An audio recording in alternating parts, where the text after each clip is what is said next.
Assalamualaikum warahmatullahi wabarakatuh. Perkenalkan, nama saya Syedifah Misha Putri dengan NIM 4012211122. Jadi di sini saya akan menjawab pertanyaan tentang dalam kondisi di Bangka Belitung, apakah memungkinkan untuk membentuk MPA atau Marine Protect Area disesuaikan dengan hukum nasional kita. Jadi menurut saya, membentuk Marine Protect Area atau MPA di Bangka Belitung sangat mungkin dilakukan dan dapat disesuaikan dengan hukum nasional Indonesia. MPA bertujuan untuk melindungi ekosistem laut dan meningkatkan keberlanjutan sumber daya perikanan. Keterlibatan komunitas lokal dalam pengolahan MPA terbukti efektif, seperti di Cabo Pulmo, Meksiko, di mana masyarakat berperan aktif dalam konservasi dan mendapatkan manfaat ekonomi dari ekoturisme. Dengan dukungan hukum yang tepat dan partisipasi masyarakat, MPA dapat memberikan manfaat lingkungan dan ekonomi yang signifikan di Bangka Belitung, terutama dengan dukungan hukum nasional yang ada. Indonesia memiliki regulasi yang mendukung pembentukan MPA seperti Undang-Undang Nomor 32 Tahun 2009 tentang perlindungan dan pengolahan lingkungan hidup dan Undang-Undang Nomor 31 Tahun 2004 tentang perikanan kondisi ekosistem laut di Bangka Belitung. Yang kaya akan keanekaragaman hayati membuatnya ideal untuk perlindungan. Namun, keberhasilan MPA bergantung pada partisipasi masyarakat lokalnya dan penegakan hukum yang efektif untuk mengatasi praktik penangkapan ikan ilegal. Contoh suksesnya dari MPA di tempat lain menunjukkan bahwa kolaborasi antara pemerintah dan komunitas lokal dapat menghasilkan manfaat ekonomi dan lingkungan yang signifikan. Dasar hukumnya yang pertama, ada Undang-Undang Nomor 27 Tahun 2007 tentang pengolahan wilayah pesisir dan pulau-pulau kecil. Undang-undang ini mengatur tentang pengolahan wilayah pesisir dan pulau-pulau kecil, termasuk di dalamnya pembentukan kawasan konservasi laut atau KKL yang merupakan salah satu bentuk dari MPA. Yang kedua, ada Undang-Undang Nomor 1 Tahun 2014 tentang penetapan peraturan pemerintahan pengganti Undang-Undang Nomor 1 Tahun 2014 tentang pemilihan umum menjadi undang-undang. Undang-undang ini mengatur tentang pemilihan umum, termasuk di dalamnya pemilihan kepala daerah yang memiliki wewenang untuk menetapkan KKL.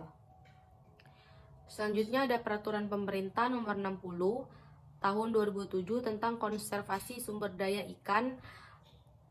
Peraturan pemerintah ini mengatur tentang konservasi sumber daya ikan, termasuk di dalamnya pembentukan KKL. Prosedur pembentukan MPA, identifikasi dan penentuan lokasi. Jadi kita harus melakukan analisis dan identifikasi wilayah laut yang berpotensi sebagai MPA, lalu mempertimbangkan nilai ekologis, sosial, dan juga ekonominya. Perencanaan dan zonasi, membuat rencana pengolahan MPA yang meliputi zonasi, aturan, dan kegiatan yang diperbolehkan dan juga dilarang. Selanjutnya ada konsultasi dan partisipasi masyarakat. Jadi kita harus melakukan konsultasi terlebih dahulu dan melibatkan masyarakat setempat dalam proses perencanaan dan pengelolaan MPA. Selanjutnya penetapan MPA. Proses penetapan MPA dilakukan melalui SK Gubernur atau Bupati atau Wali Kota, tergantung di wilayah yurisdiksi MPA. Dan ada pengolahan dan pemantauan. Melakukan pengelolaan dan pemantauan MPA secara berkelanjutan untuk memastikan efektivitas dan keberlanjutan. Manfaat pembentukan MPA di Bangka Belitung. Manfaatnya itu yang pertama bisa melindungi keanekaragaman hayati laut. MPA dapat membantu melindungi habitat penting spesies laut yang terancam punah dan ekosistem laut yang rentan. Meningkatkan stok ikan. MPA dapat berfungsi sebagai tempat pemijahan dan asuhan bagi ikan, sehingga dapat meningkatkan stok ikan di sekitarnya. Meningkatkan pendapatan nelayan. MPA dapat mendorong kegiatan pariwisata bahari dan perikanan berkelanjutan yang dapat meningkatkan pendapatan nelayan. Menjaga keindahan alam, MPA dapat menjaga keindahan alam dan keunikan ekosistem laut yang dapat menarik wisatawan dan meningkatkan nilai ekonomi. Tantangannya, pembentukan MPA di Bangka Belitung. Menurut saya, tantangannya itu kerusakan lingkungan. Bangka Belitung dikenal sebagai daerah pertambangan timah yang menyebabkan kerusakan lingkungan dan pencemaran laut. Konflik penggunaan lahan. Terdapat konflik penggunaan lahan antara nelayan, penambang, dan juga sektor pariwisata. Kurangnya kesadaran masyarakat. Masyarakat setempat mungkin belum sepenuhnya memahami pentingnya MPA dan manfaatnya. Strategi mengatasi tantangan, yaitu peningkatan kesadaran masyarakat, seperti melakukan sosialisasi dan edukasi kepada masyarakat tentang pentingnya MPA dan manfaatnya. Kerjasama antar stakeholder, membangun kerjasama yang erat antara pemerintah, nelayan, penambang, dan sektor wisata untuk mencapai kesepakatan dalam pengelolaan MPA.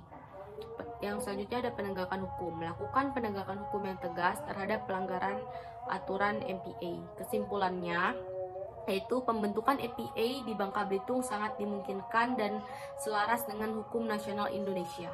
Proses pembentukan MPA membutuhkan perencanaan yang matang, partisipasi masyarakat, dan pengelolaan yang berkelanjutan.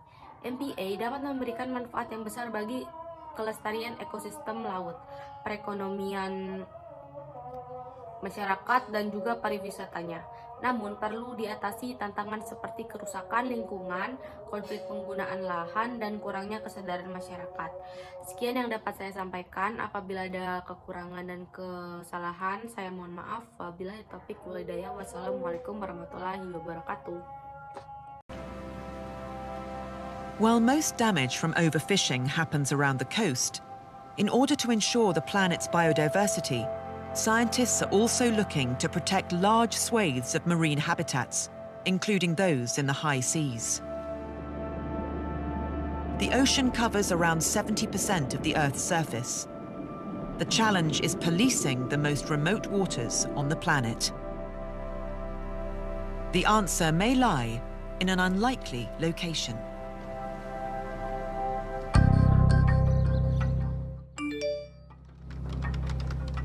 A team in central England believes it has the solution to policing the high seas. What we're looking at right now is that Ocean Minds has done for one of the carrier vessels. We've highlighted that the vessel may have had slow speeds on the high seas. The red dots here indicate speeds below 5. Findings to the Thai port authorities. They have the power to inspect vessels, question the captain, and investigate logbooks. During their investigation, if they found the catch was illegally caught, they wouldn't let the vessel offload, and that would prevent the illegal catch from entering the supply chain. Some of these 200-ton vessels can carry their own weight in fish. If a ship's captain cannot prove the catch is legal, they won't be able to unload, making their haul worthless. Offload that fish. Okay, great. So what you're seeing now is this vessel unloading tuna